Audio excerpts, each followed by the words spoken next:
systemic issues surrounding the implementation of mass transit projects.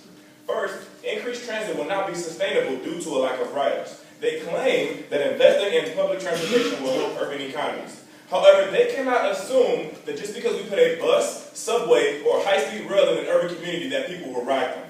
In fact, there's increasing evidence that people prefer to drive their own personal vehicles.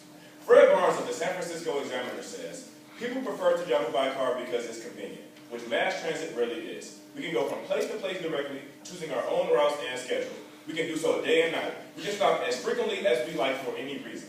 This phenomenon has a name. Its name is freedom. The search for this freedom has pushed Americans toward their own personal vehicles for years upon years.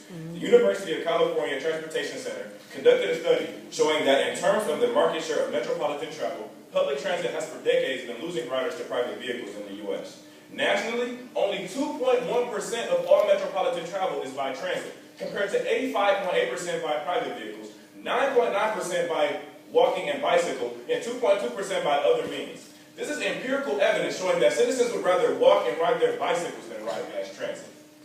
The transit systems are just too limiting, and the predetermined routes do not let people go where they want to go.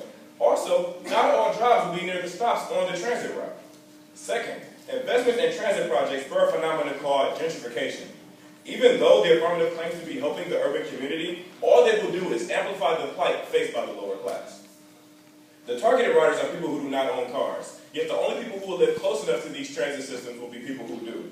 The Michael Dukakis Center for Urban and Regional Policy at Northeastern University focused on patterns surrounding new transit investments and is quoted as saying, if gentrification is defined as a pattern of neighborhood change marked by rising housing costs and incomes, we found evidence of gentrification in nearly every single newly transit-served area that we studied.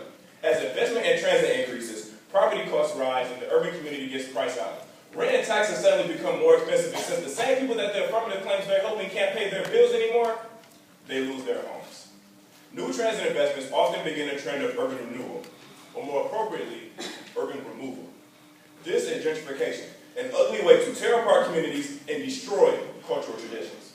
When landlords see the influx of a more affluent population, they often increase the rent to accommodate for the change, further increasing the affluent and displacing the lower class that can no longer afford to live in this housing. They use the money to build more expensive condominiums and lofts. Now, some may be able to live on the same block or street, but with different neighbors in a different environment, we will never live in the same neighborhood. The affirmative claims that we have a moral obligation to help those in poverty. Is it any more ethical, any more moral, to ruin the quality of life for one group of people in favor of another?